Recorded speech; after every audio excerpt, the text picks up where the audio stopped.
Posachedwa apa tikuonesani press briefing imene a Sylvester Namiwa ndi bungwe lawo lotchedwa SEEDED achitisa lero lino mu mzinda wa Lilongwe pamene akukamba nkhani zikuluzikulu zimene zikuchitika mdziko muno.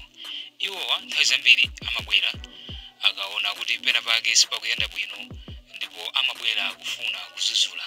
Takhalani pompo mumve kuti lero a Sylvester Namiwa ndi bungwe lawo lotchedwa SEEDED akukamba nkhani yokuti chani mdziko muno. Ndikupemphani kuti mukhale pomwepo kuti mumve kuti kodi bungwe limeneli latibweretsera zotani. Amene atitsogolere pa msonkhano umene watola nkhani ndi mkulu wa bungwe la SEEDED a Sylvester Namiwa komanso membala wa bungwe limeneli. Takhalani pomwepo ndi apatsire a Sylvester Namiwa mkulu wa bungwe la SEEDED. Thank you very much. Allow me to welcome you to this press briefing this morning. Thank you very much for honoring our invitation at short notice.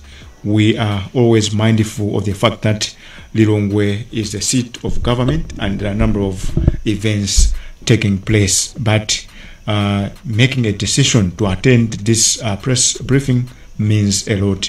We don't want to take your presence for granted. That said, let me say much of the deliberations will be done in vernacular because we are touching on an issue that is affecting the whole country. Therefore, allow me to say we'll be mixing, we'll be switching from English to Chichewa and vice versa. Mundilole ndikulandireni kumsonkhano uno mama wa uno. Ndimathokoza kunena kuti tinakuwuzani mochedwa koma munapanga chisankho kubwera kuno kupatula ponena kuti ku Lilongwe kumachitika zambiri. Chifukwa chimenecho ndisaonjeze gagamdiwa tachedwa kale timayeneka kuyamba 9:30 komabe ife ndi mtundu wopa Mulungu ndimafuna mundilole kuti ndipemphe ozipereka kunena kuti atisegulire bwaloli ndi pemphero. A volunteer with a prayer.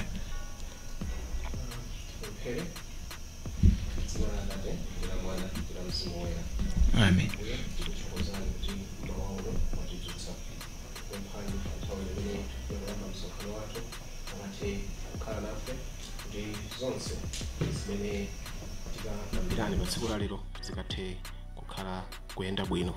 Tikupemphaninso kuti kwa mzathu amene ali munjira mukakhale nawo kuti akathenso kufika pamalo pano bwino. Tapemphera zonsezi m'dzina la mwana wanu Yesu Khristu ambuye wathu. Amen. Dzina la Atate ndi la Mwana ndi la Mzimu Woyera. Amen. Thank you very much for that prayer. Tathokoza ifa cha pemphero limenelo.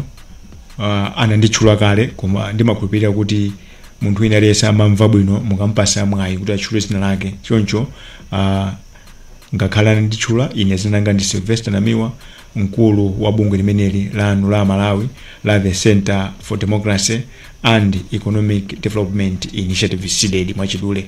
Sindili ndekha ndiye ndipereka chinkuza mawu kwa mzanga kuti nayenso azitchule. Akazitchula tiperekanso mpata kwa atola nkhani kuti muzitchule. Akuluakulu amanena kuti awiri silent asanapangane. Ndiye nthawi zonse pamene mwazo kuti aunda auche anthu amakhala momasuka. Zikomo kwambiri. Zikomo kwambiri. Dzina langa ndine Omega Tsiku SEEDED. Emmanuel Georgia from Lunta TV. Yeah, dzina langa ndi Alex Patterson from Media FM.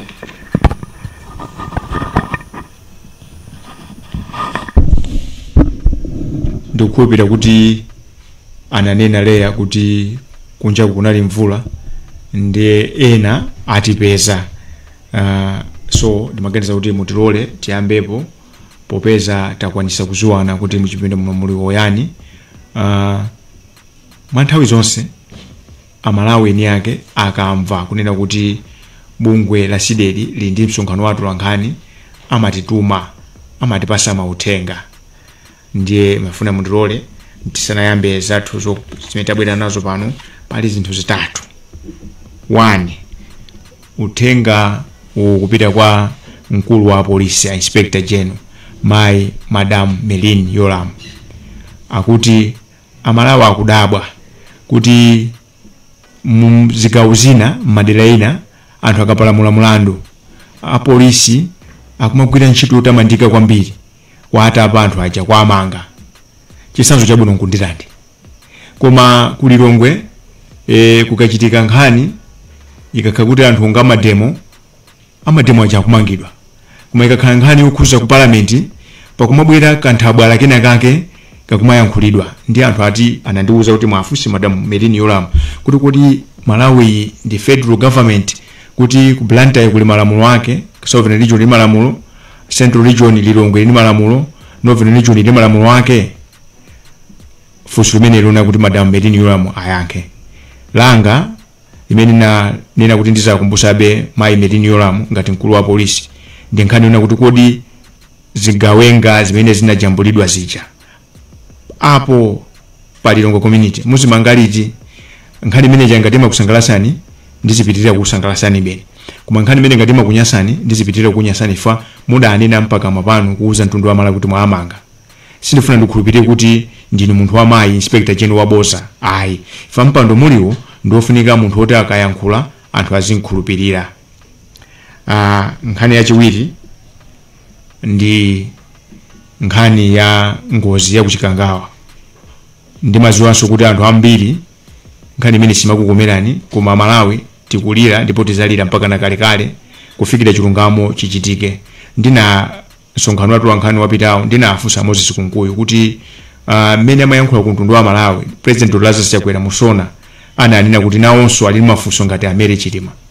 Ndiye ndimafuna Moses Kunkuyu ayankhulepo kuti kodi ndiye kuti Achakwera kugwiza nafe sidedi kuti Commission of Inquiry was a sham and a waste of time. Ndiye no commission yokhazikika ikhalako liti. Ife tikanakonda kunena kuti mu nthawi ya ulamulo wa Chakwerawo Amalawi apeze mayankho kuphatikizapo manja onse amene anakhuzidwa ndi ngozi imene yakuchikangawa. Chinthu chachiwiri tionena kuti tilaona mmene amakhazikitsa foundation Achakwera anapita. Koma chikukanika ndi chani kuti apite kuchikangawa pamene padagwera ndege pacha mpaka na panoto Achakwera sanafikepo.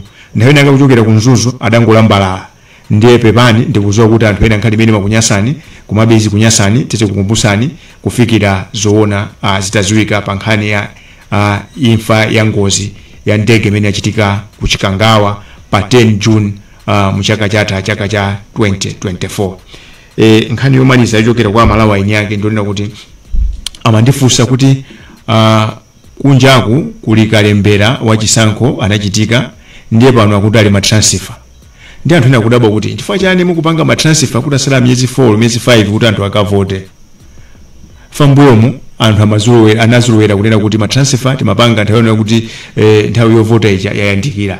Nthawi imeneyo munthu umakhala ndi chithunzithunzi kuti pozafika siku lozavota nzakhala ndili dera ili. Koma lero amayerekeza kuti tangoyerekezani kuti anthu ali ku sukulu tingoyerekeza pa mubasi. Koma munthu ngokukalonga kodi nthawi yozavota asakhala ali kuti kodi mwayikadongosolo lanji kuti munthu amene akavote zikhala ngati kuti mwayifulumiza nthawi nkhani imene yopanga matransfer. Ndi apo mwe tili pomwepo anthu amanena kuti kuli ma devices, electoral management devices, kusonyeza kuti information iliyonse ili pa line. What is the merit of this transfer window and what's the justification of using electoral management devices? So mwina mafunso amenewa nda Malawi atipasa akudabwa ndi zimene zikuchitika nkhani yakalembera ku bungwe la chisankho. Adanena Kazembe wa boma la Britain akupita kuti zikuoneka ngati kuti bungwe la chisankho ndi abale awo a national registration ali pa mgwirizano waukulu ufuna kuti kuvota chikhale chinthu chovuta kwambiri. Ndibwereze pamenepo. Kazembe wakale wa boma la America kuno ku Malawi adanena kuti zikuoneka ngati kuti ku Malawi kuno tikuyesesa kwambiri kunena kuti anthu ena asadzapeze mwayi wovota. Chikhalirecho anthu amene akupanga zimenezo adakhala pamenepo ndi mwayi wovota. Ndi apa tangofunsa chabe mutipase mayankho, ngati simutipase mayankho tibweranso pa chifukwa timayankhulira Malawi.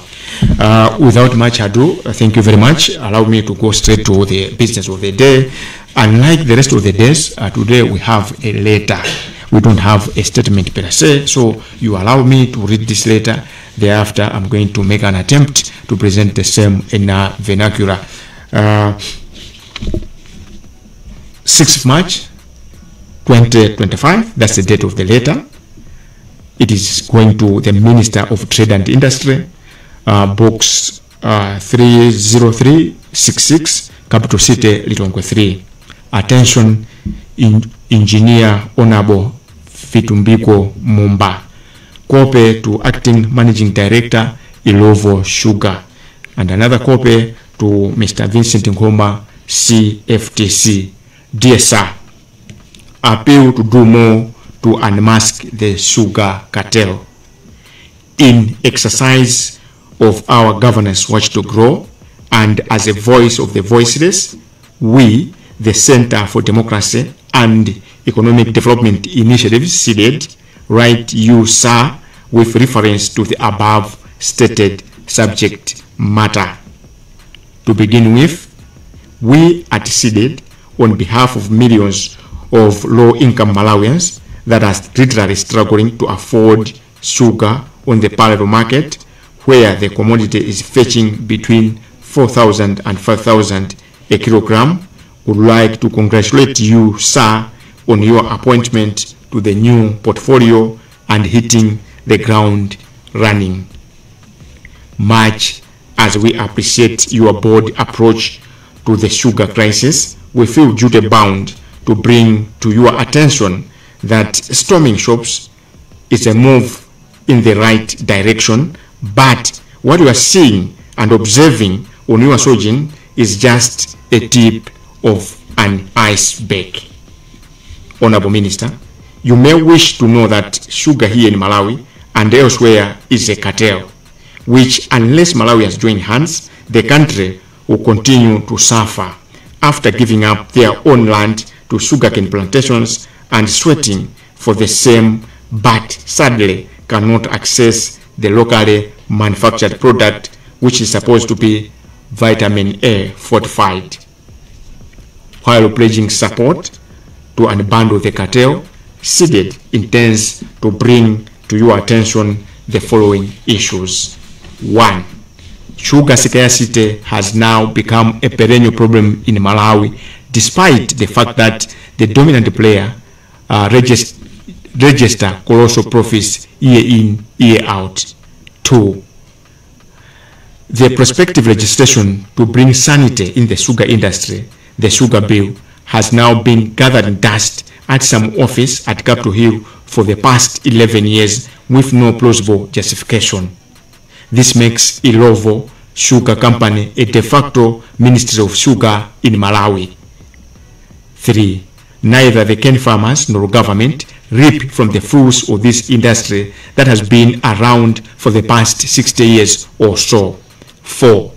Ilovo obtained an injunction restraining both the Competition and Fair Trading Commission, CFTC, to effect a 25% price slash, and the Director of Public Prosecutions, DPP, from commencing criminal proceedings against the same company. 5. Parliament is sitting on the results of the July 2023 first ever Sugar Price Must Fall campaign, Sugar Price Must Fall public inquiry done under the leadership of the former Trade and Industry Minister, Honorable Simplex Chola Banda, and the then Parliamentary Committee on Industry, Trade and Tourism, Honorable Paul Nkoma, in response to CDED's petition on the same. 6. Unlike the case with bakeries, Ilovo Sugar is yet to open its doors to consumers, let alone drive-in collection points for wholesalers. To put it bluntly, no single person buys sugar directly from Ilovo, which is very strange. In view of the above, CDED intends to benefit from your unique approach in dealing with matters affecting the lives of Malawians promptly, and in line with the access to information, to call for an emergency sugar endowment that should help Malawians have answers to the following questions. 1. What sort of agreement did Ilovo Sugar sign with the current sugar distributors? Was it a concession? For how long? 2. What's the total tonnage produced in the just ended production year. 3. How much of the above was expected, and I'll take this again. How much of the above was exported and to where? 4. Make public the total quota allocated to the following local distributors. 1. Price worth. 2. Right price. C. Chipiku. D. Kalaria. And E. Smama General Dealers. It is our considered view that this letter will receive the much needed attention owing to the gravity of the situation on the ground. Last but not the least, needless to emphasize that after fuel, sugar has a multiplier effect to the economy. Therefore, the current sugar crisis ought not to be entertained by any sensible and serious leadership. Yours sincerely, Sylvester Namiwa. Signed. Thank you very much for your kind attention. Ndina anena kuyambirira kuja kuti zokambirana zimene zabwera pano nzokhuza amalawi ambiri, koma popeza kuti amalawi ena chiyankhulo cha Samunda chisamva ndifake ndinakakamizika kuwerenga chikalata chimene chili mu Chingerezi. Chikalata chiso chili mu Chingerezi ponena kuti nthawi zambiri mu maofisimu timagwiritsa ntchito chiyankhulo chimenechi, ndiye ndimafuna nditambasule zimene ndimawerenga mu Chingerezi. Chikalata chimenechi chilembedwa pa 6 March mchaka chino cha 2025, ndipo chikupita ku anduna azamalonda amenewa ndi olemekezeka Engineer Vitumbiko Mumba. Komanso chikalata yomweyi tayipereka kwa mkulu wongogwirizira wa kampani ya sugar yayikulu muno Malawi ya Irovo. Komanso kalata yomweyi tawatumizira tawagawirako a Vincent Nkhoma amene amayang'anira bungwe la CFTC amene ntchito yawo nkuonesa kuti pakhale chilungamo pochita malonda mdziko muno. Chikalata chimenechi chili pamutu onena kuti pafunika pachitike kanthu ndithu kuonena kuti tithane ndi vuto la sugar Malawi muno. Ife asidedi amene timayankhulira Malawi komanso amene timapanga kalondolondo pa amene zinthu zikuyeneka kuyendera, tapanga chiganizo chowalembera anduna kalatayi poyambirira kuwafunira zabwino popeza kuti angowasamusa kumene kuchoka ku nduna ya zantchito nkubwera ku nduna ya zamalonda, koma ngakhale angosamuka kumene sadachite bobobo, abwera pa ground nkuyamba kugwira ntchito. Amalawi eni yake aona andunawa akuyenda kusakasaka kuona kuti kodi zikuchitika ndi chani kuti sugar asowe mdziko muno. Pamene tikuwafunira zabwino andunawa, timafuna tiwaziwise ndi chake tawalembera kalatayi kuwafotokozera kuti ntchito imene mwayambayi njayikulu, ntchito imene singathe pongoyendera mu masitolo kokha, ndipo timafuna tiwasimikizire pano mosapindira ndefu mkamwa kunena kuti zimene aona m'masitolo sadayambepo, sanaone kanthu. Kunkhani ya sugar kuli zinthu. Ndimafuna anduna muziwe kunena kuti sugar ndi chikhamu pachokha mdziko muno ngakhalenso kumayiko ena. Chifukwa cha chimenecho tikuganiza kuti ntchito imene mwayiyambayi ndiyofunika kuti musayigwire nokha, muyigwire ndi anthu osiyanasiyana kuphatikizapo Amalawi eni yake. Tinene pano mosabisapo kanthu kuti ntchito imeneyi mukayikakamira simuyikwanisa, mapeto ake muvulala. Tikunena zimene zifukwa chani?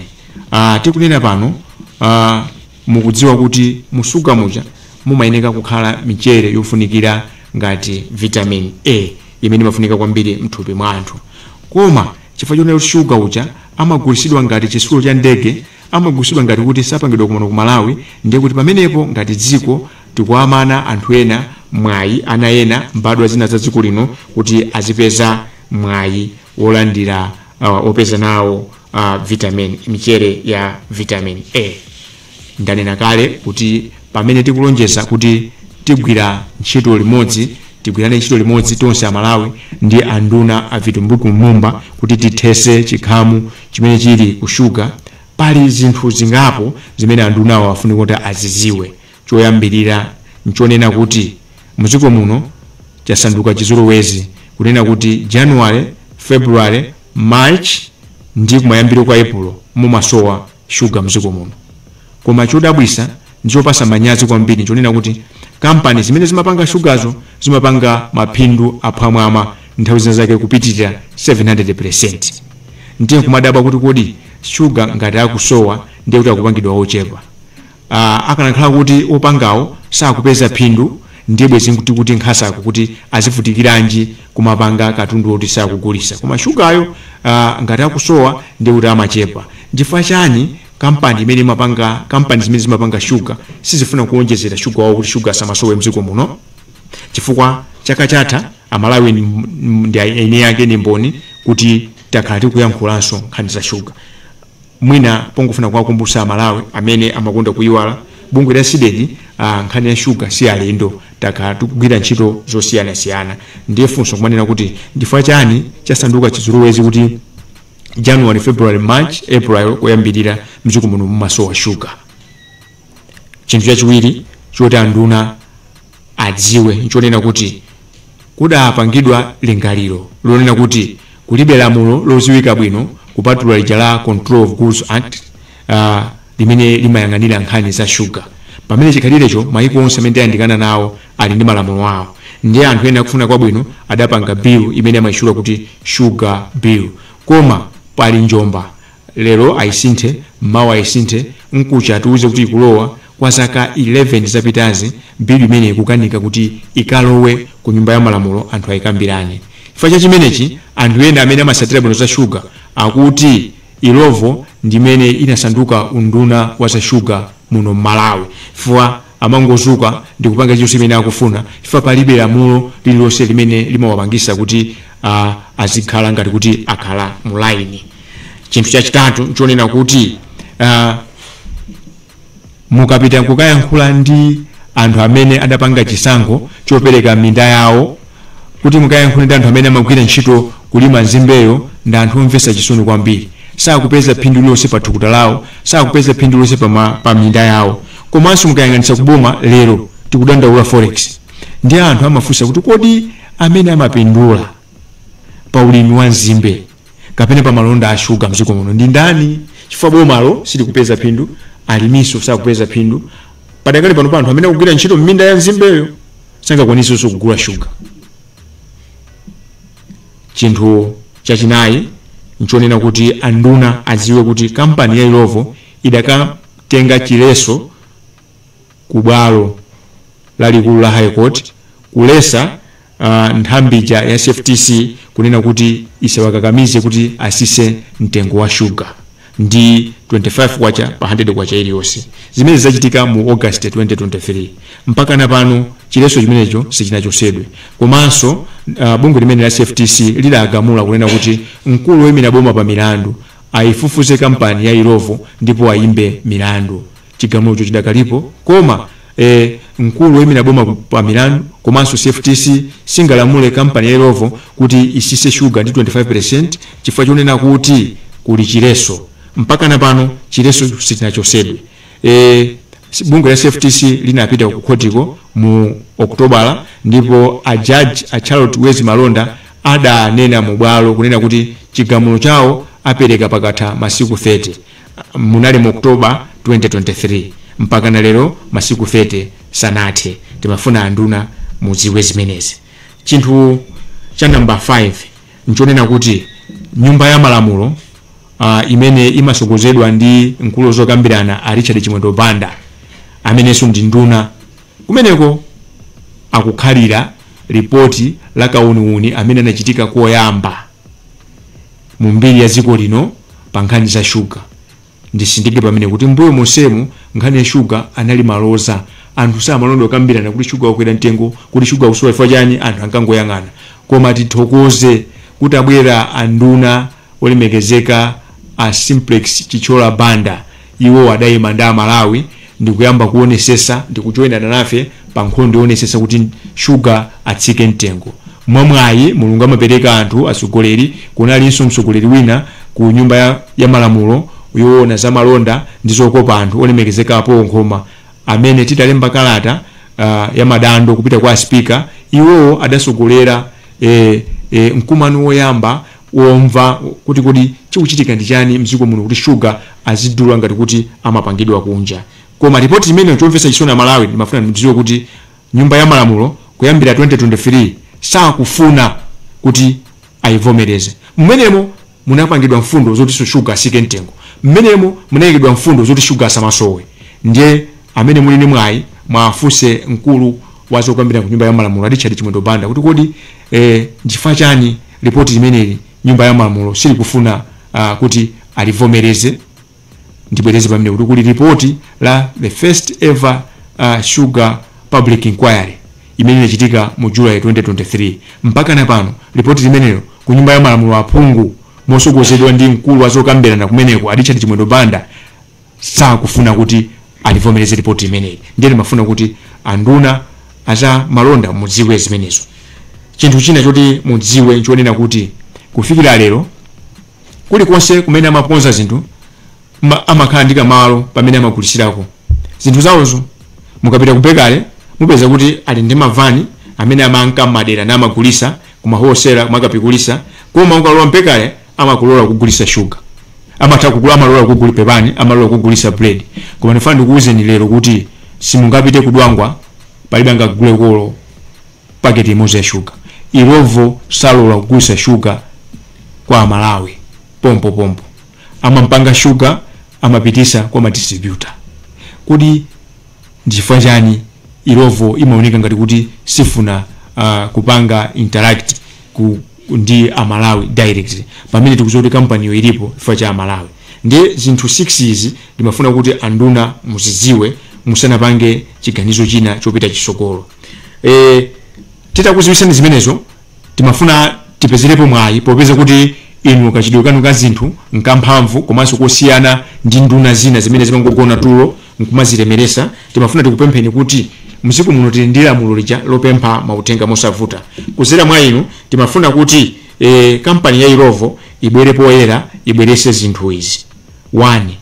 Ma contract ndi migwirizano imene adasainirana ndi anthu amene amagawa sugar amene amachula kuti ma distributor. Kodi adapasana mgwirizano wa muyaya ngati sulu wa muyaya kodi adagwirizana kwa zaka zingati? Chinthu chachiwiri timafuna kampani ya Irovo kuzera kwa inu anduna azamalonda ibwere poyera iuze mtundu wa Malawi kuti kodi chaka chimene chatha ichichi nzimbe imene ambo ti sugar amene tikumaliza adapanga sugar ochuluka bwanji? Kodi mwa sugar ameneyi ndi ngati amene anamgulisa kuno? Kodi sugar amene anapitisa kunja ndi ochuluka bwanji? Andikunja kwake akupita kuti andakupita motani? Kodi misonkho yoyenerera ikulipiridwa pa malonda amene akuchitika awa?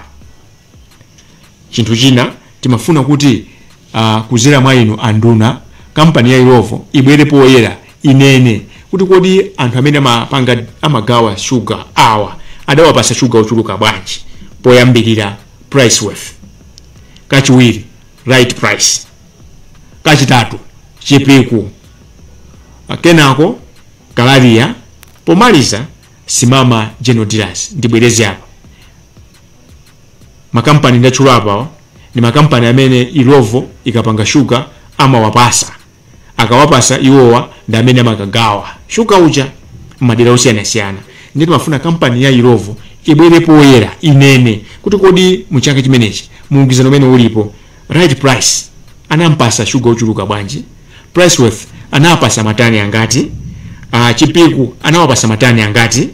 Kalaria anawapasa matani angati? Pomaliza simama general dealers adapasa matani angati? Izi zitithandiza chifukwa choti tapanga kafukufuku wambiri ngati asidedi. Ndiye tikudikirano tikhale ndi mautenga awa kuti tibwere tiauza Malawi kuti kodi kwenikweni chachitika kushuga ku ndi chani. Ife tikuganiza kuti malinga ndi mmene mwayambira Amalawi ambiri olemekezeka amumba akukondwa nanu. Ndiye timaganiza kuti nkhani iyi simuyikhalira. Chifukwa chani? Kupatula kuti ndinu achidwi kuti mwaphula moto Amalawi pa moto, mulinso ndi kuthekera kuonena kuti mutithandiza tithandizane kuti chikhamu chimene chingati sugar chithe. Chifukwa chani nkhani imeneyi ili yofunikira? ndimafuna mudziwe kunena kuti kupatula pa mafuta a galimoto, sugar amakhuza kwambiri chuma cha dziko lino. Pa Chingerezi amati ali ndi multiplier effect. Choncho tikuganiza kuti kalata imeneyi simuyikhalira, mukayikhalira zikhala zodabwisa fa padakali pano pa chiyembekezo cha Malawi chili kwa inu. Ndipo Amalawi ambiri akunena mosapindira ndevu mkamwa, mosapshatira kuti akanakhala kuti mmene anachoka olemekezeka a Simplex Chihlola Banda ku nduna wa zamalonda kunabwera Vitumbiko Mumba, lero Amalawi sugar sibweza kugula 2600. Ife sitikamba za black market, chifukwa tukamba pano za business yovomerezeka, za mitengo yovomerezeka sitingakambe pano. Ndikunena kuti mu kafukufuku amene achitika ku nyumba ya malamulo ife asidi tinapita kukapanga kukafotokozera komiti imeneja kuti palibe chifukwa chomwe kuti sugar zikwera mtengo mmene analili mucha. Tinali maumboni mpaka na panopa nthawi imeneyoyo Airovo sanasusepo kanthu. Ndifake komitiyo inapereka chigamulo kuti sugar asisidwe mtengo. Ndiye Amalawi akufuna kwabwino, Amalawi amene amakonda dziko lawo akunena kuti akanakhala kuti atachoka olemekezeka a Simplex Chihlola Banda ku nduna umene ucha, nthawi yomwe kunabwera a Vitumbiko Mumba, bwezi panopa sugar asanafike 2.6. Chifukwa kuti 2.6 yo ndiyo chulukabe polingalira kuti sugar timapanga Malawi momuno. Sugar yonso akapisa kunja amampitisa pa mtengo ozizira, zimene zikuyankha pano umboni ulipo. Komanso mungopita mukayangane ma statement yawo, Airovo amapanga post ma statement yawo pa internet. Mupite mukaone, mukapange masamu amaonesa pamene pa sugar amene akulisa mziko muno ndi sugar amene akulisa kunja. Mukapanga masamu akuonesera ndithu kuti sugar amene amapitisa kunja amapitisa mochipa kwambiri. Nthawi imene tapanga kafukufuku ndimaonesa kuti sugar ali pa 1500, Airovo amapitisa kunja sugar oja pa 500 kwacha. Chinthu china chimene Malawi tifunika zikambirana pano nchonena kuti nthawi yakwana kuti Airovo azitiuza kunena kuti mitengo imene chamapanga bwanji, chifukwa titafusa alimi amene amalima nzimbe ku Chikwawa, ku Salima ndi ku Nkhotakota amanena kuti amawalipira pa kilo la sugar. Nthawi imeneyo amawalipira 500 kwacha ngati sindikulakwisa. Komano nthawi imene sugar nkuti ali pa 1.5. Now chimene sitimauzidwa Malawi nchonena kuti nzimbe pa Chingerezi amanena kuti is a high value crop. Akaitenga nzimbe ija akakaifinya mumatuluka madziwo na amene amapanga sugar wamabulu amene tikunziwa uja. Madzi ena sapanga mabulu, madzi osapanga mabuluwo amachosako ethanol. Ethanol yo amakhala pa magawo awiri, pali ethanol wina amagwisa ntchito ma factory kuchapira zisulo amene yosadyedwa, ndi pali ethanol wina amapangira zakumwa zija zimene zimatipangisa kuti tizivina madansi zakumwa zaukali. Kuchoka pamenepo amachosako zinthu zina zimene amapasa zakudya za ng'ombe, amachosakonso zinthu zina zimene amapanga tala nkumagulisa. Zosala zinazo amakazipanga process nkumapangira magesi. Ndi anduna nimafuna apati fasepo tichedwepo kunena kuti mwina timafunika tipange kalondolondo kuti kodi phindu limene limapezeka kuma products enawa kupatula granulated sugar, granulated sucrose, kodi phindu limeneli silikuyeneranso kuti lizikafika kwa mlimi unja? Kodi phindu limeneli silikuyeneranso lizikafikanso kuboma? Kodi phindu limeneli silikuyenera kuti lizikafikanso kwa uja akupalira nzimbe uja? If we are serious about the sugar issue in Malawi, these are the issues that we need to discuss. These are the issues that should dominate the public discourse. Ndezikatere kumankhala tima intimidation tingono. Airovo amalipira nsonko, it is an obligation. Aliyese nikuyenika kulipira nsonko. Komano kulipira nsonko is not that you are insulated, that you should not be held to account. No, this is an open society. Malawi is a democratic society where players both in the private and public sector ought to play according to the rules of the game. What I'm saying here is sugarcane is a high value crop that apart from the granulated sucrose, there is what is known as ethanol that is divided into two. We have got edible and industrial ethanol. There is bituminous that is made from there. There are molasses that are used to feed animals, and there is electricity that is generated. Therefore, there are a lot of proceeds that stem from the sugar cane. But the question is, all these proceeds trickling down to the poor farmer? Do they trickle down to the poor worker? Amene akuvutika ndi zuwa ndi mvula. So if you are really serious about addressing the sugar issues, these are the issues that should dominate the public discourse. I don't intend to dominate the conversation. I'm not alone. Pano ndi nzanga ndikuganiza kuti mawa uno amene yakuyimirira amayi onse komanso akuyimirira asikana komanso achinyamata. Kodi sugar akavuta zimatanthauza chani ku miyoyo ya Malawi? Zikomo kwambiri Omega. Zikomo kwambiri. Nkhani ya sugar ikuoneka ngati nkhani yankhambaka mwachabe, koma ndi nkhani yofunikira kwambiri. Chifukwa sugar ndi chinthu chofunikira kwambiri mmoyo mwathu. Ngati tikadzuka mamawa timafunika timweti, ana amafunika phala. Ndiye ngati mushuga muphala situika mushuga, ndekuti ana sangapite ku skulu, phala akana kudya ndithu. Ndiye timafuna ndithu tiafusa ailovo kuona kuti sugar mbangidwa malimo muno koma ndokwera mtengo. Even anthu ena m'mamidzimu phala kumathira chani akumathira bucks. Zimene zili zinthu zosayenera ndithu pamoyo wa munthu, zikoza kubweretsa vuto pamoyo wa munthu. Ndiyeno ngatiso sugar alokwera mtengo, ndiye kuti zinthu zimene zimapangidwa ndi sugar zikhala zokwera chani, zikhala zokwera mtengo nthawi ndi nthawi.